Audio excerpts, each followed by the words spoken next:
किसान भाइयों, मानसूनी बारिश ने पूरे देश को भिगो दिया है और फसलें काफ़ी अच्छी हो गई हैं।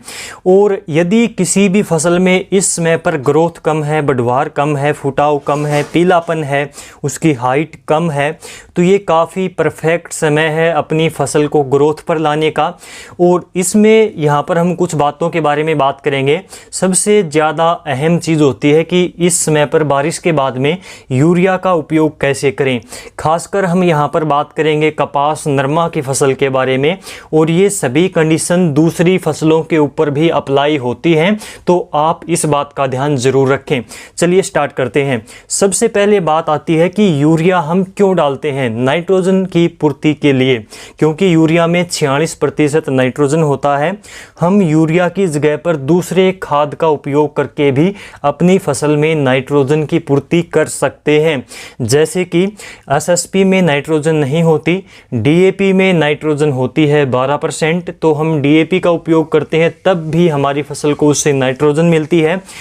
डीएपी के अलावा जो दूसरी कुछ एनपीके आती है, जैसे कि 12, 32, 16 है, तो इसमें 12% आपकी नाइट्रोजन रहती है, तो इससे भी फसल को नाइट्रोजन मिलती है। इसके अलावा कुछ वाटर सोल्यूबल फर्टिलाइजर आती हैं, पानी में घुलनशील खाद आती हैं, जैसे कि एनपीके 19-19-19, इसमें 19% नाइट्रोजन होती है। इसके अलावा कुछ 20-20-20 के नाम से भी आती है, इसमें 20% नाइट्रोजन होती है, बाकी 20% फास्फोरस और 20% पोटासियम होती है। इसी प्रकार से एनपीके में ये 3 मुख्य पोषक तत्व रहते हैं, तो हम हमारी फसल के अंदर नाइट्रोजन की पूर्ति कर सकते हैं पानी में घुलनशील खादों के द्वारा भी, एनपीके के द्वारा भी। एनपीके और यूरिया में सबसे बड़ा डिफरेंस क्या है, ये चीज़ हमें जानना बेहद ज़रूरी है।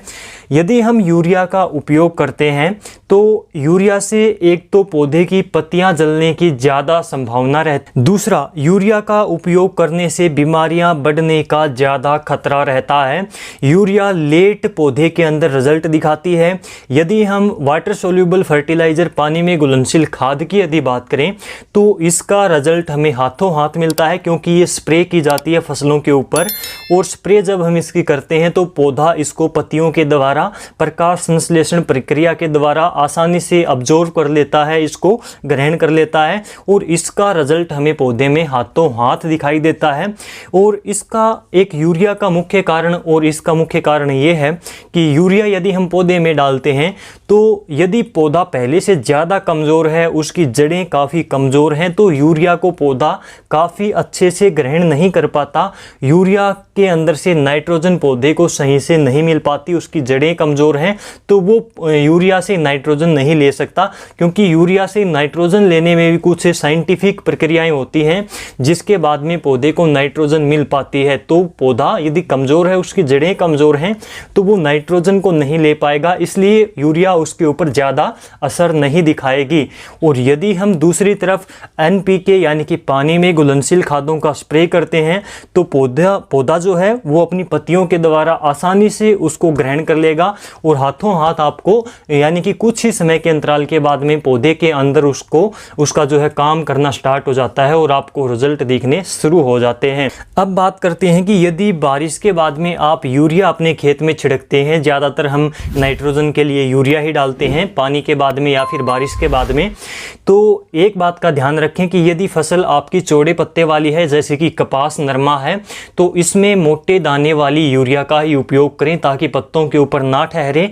पत्तों के ऊपर यदि ठहरती है तो इससे कीटों का अटैक आपकी फसल के ऊपर ज़्यादा होगा, पत्तियां जल जाएंगी, तो इस प्रकार से ये वेस्टेज इसकी ज़्यादा हो जाती है। इसलिए मोटे दाने वाली यूरिया डालें पत्तों के ऊपर, ताकि वो ना ठहरे और बराबर मात्रा में आपके खेत के अंदर उसका छिड़काव हो सके। दूसरा, यदि आप यूरिया का उपयोग करते हैं तो एक बार में, कई किसान भाई क्या करते हैं कि 1 एकड़ में 1 बैग एक बार में ही डाल देते हैं। फसल को रिक्वायरमेंट के अनुसार ही आपको खाद की मात्रा देनी चाहिए। इससे आपको एक तो खाद की बचत होगी, आपका खर्च कम होगा, दूसरा आपकी जो खाद है वो व्यर्थ नहीं जाएगी, पौधे को बराबर मात्रा में खुराक मिलती रहेगी।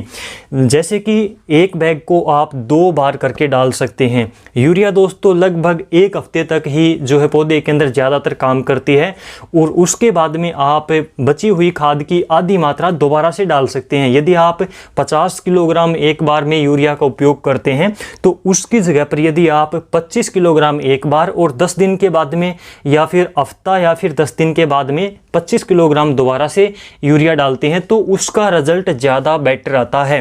तो इस प्रकार से उतनी ही मात्रा में पौधे को खाद दें जितनी उसको आवश्यकता है। यदि आप एक बार में ज़्यादा डोज डालते हैं तो एक तो आपकी ज़मीन उससे ख़राब होती है, वो आपकी खाद जितनी पौधे को आवश्यकता होती है केवल एक समय में वो उतनी ही लेगा, बाकी की खराब चली जाएगी। यूरिया जो होती है एक तो ज़मीन के अंदर चली जाती है जो फालतू की होती है वो नाइट्रोजन, और दूसरी हवा में वाष्पीकृत हो जाती है।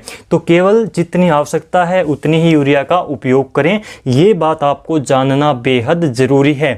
दूसरा, यूरिया का उपयोग करने के बाद में इस बात का ध्यान रखें कि उसके ऊपर, फसल के ऊपर कीटों का अटैक ज़रूर होता है, क्योंकि नाइट्रोजन के ऊपर कीट जो है वो ज़्यादा आकर्षित होते हैं।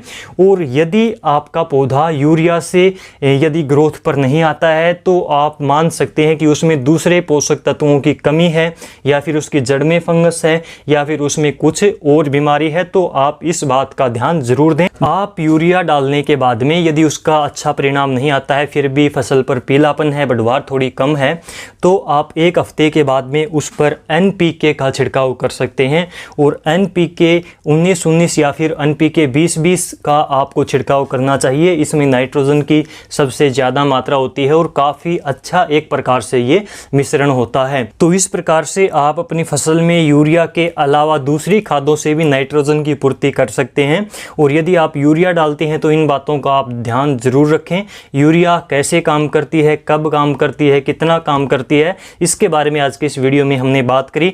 और यदि आपकी फसल ज़्यादा कमज़ोर है, उसमें बहुत ज़्यादा मात्रा में पीलापन है, कोई और दिक्कत है, दूसरे पोषक तत्वों की कमी है, तो उसके बारे में इससे अगले वीडियो में हम एक प्रॉपर तरीके से बात करेंगे कि किस प्रकार से फसल जो कमज़ोर है, कमज़ोर फसल को कैसे ठीक करें, उस पौधे के अंदर ग्रोथ कैसे लेकर आएँ, उससे पीलापन कैसे हटाएं, कौन से पोषक तत्वों की कमी है इसकी पहचान कैसे करें, इसके